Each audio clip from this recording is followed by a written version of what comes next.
All right, gather around corporate bigwigs and aspiring CEOs. Let's talk shareholders. These aren't just names on a spreadsheet. They're the financial lifeblood of your company, the folks who put their money where your mouth is. And just like any group, they're a diverse bunch with different motivations, different priorities, and crucially, different levels of tolerance for your shenanigans. Ignoring them, that's like trying to navigate a minefield with a blindfold and a faulty metal detector. You might get lucky for a while, but eventually, boom! Shareholder revolt. Stock prices plummet. You're left picking up the pieces of your shattered corporate dreams. Now, imagine a different scenario. You, the savvy CEO, actually your shareholders. You understand their financial goals. You're aware of their ethical concerns. You factor all of this into your decision-making process. Suddenly, you're not just dodging mines, you're waltzing through the minefield, diffusing bombs with a smile and a wink. That, my friends, is the power of understanding shareholder dynamics. It's not just good business, it's corporate survival. So who are these shareholders anyway? Let's break it down, David Attenborough style. First up, we've got the retail investors. These are the everyday folks, maybe your Aunt Mildred who bought a few shares on Robinhood. They might not own a huge chunk of the company, but collectively they can pack a punch. Next, we've got the institutional investors. Think pension funds, mutual funds, those behemoths with deep pockets and even deeper spreadsheets. They own big blocks of shares, and when they speak, markets listen. And finally, lurking in the shadows, we have the activist investors. These are the corporate agitators, the ones who buy shares specifically to shake things up.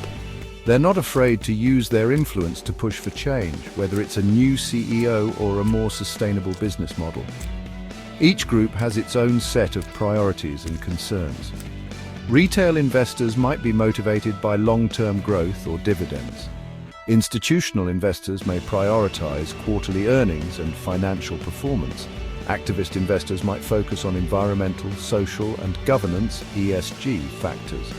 Understanding these different motivations is key to effectively managing shareholder relations and making decisions that resonate with your investor base. Now that we've met the players, let's talk about power dynamics. Not all shareholders are created equal. Some have significantly more influence than others. Think of it like a high school cafeteria. But instead of popularity contests, it's all about equity. To map out this corporate food chain, we can use tools like ownership concentration indices. These handy metrics tell us how concentrated ownership is within a company. High concentration, a few major shareholders call the shots. Low concentration, the power is more dispersed. Another useful tool is sentiment analysis. This involves analyzing news articles, social media posts, and other public data to gauge overall shareholder sentiment towards the company. Are they feeling bullish or bearish? Are they excited about the new CEO or sharpening their pitchforks? A sentiment analysis can give you a sense of the general mood music.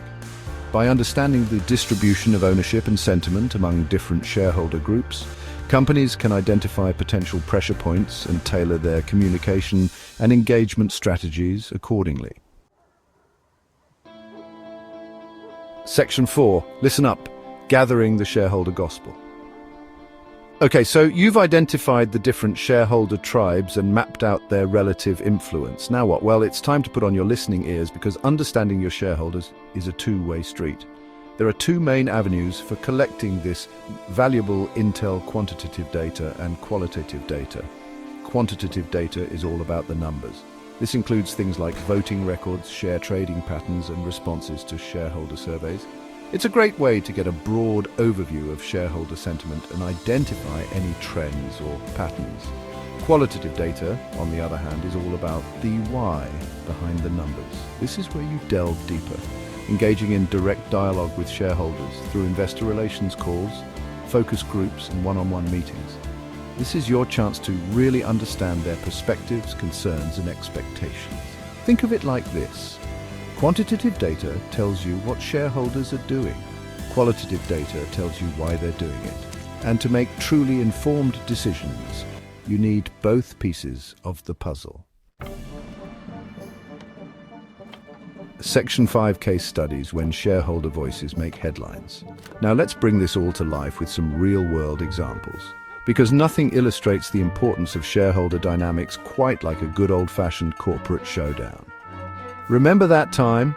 A certain tech giant tried to push through a controversial stock split without really consulting its shareholders. Let's just say it didn't go down well. Shareholders revolted, the stock price took a hit, and the company was forced to backpedal faster than you can say algorithmic bias. Then there's the case of the energy company that faced mounting pressure from activist investors to address its environmental impact. Initially, the company resisted, but as shareholder pressure intensified, they realized the error of their ways. They implemented a series of sustainability initiatives, ultimately boosting their reputation and, ironically, their bottom line. These examples highlight the very real consequences of ignoring shareholder voices, as well as the potential benefits of proactive engagement. By listening to and addressing shareholder concerns, companies can mitigate risks, enhance their reputations, and ultimately drive long-term value. Section 6, the big picture, long-term value, ethical governance, and you. So there you have it, folks, the wild and wonderful world of shareholder dynamics. It's not always pretty, it's not always easy, but it is absolutely essential for any company that wants to thrive in today's complex business environment. By understanding the different types of shareholders, mapping their influence, and actively engaging with them, companies can make more informed decisions, build stronger relationships with their investors, and ultimately create a more sustainable and responsible future. Because at the end of the day, it's not just about maximizing shareholder returns. It's about building a company that everyone can be proud of, from the C-suite to Aunt Mildred and her Robin Hood portfolio. And that, my friends, is a goal worth striving for. Now, if you'll excuse me, I have a shareholder meeting to prepare for.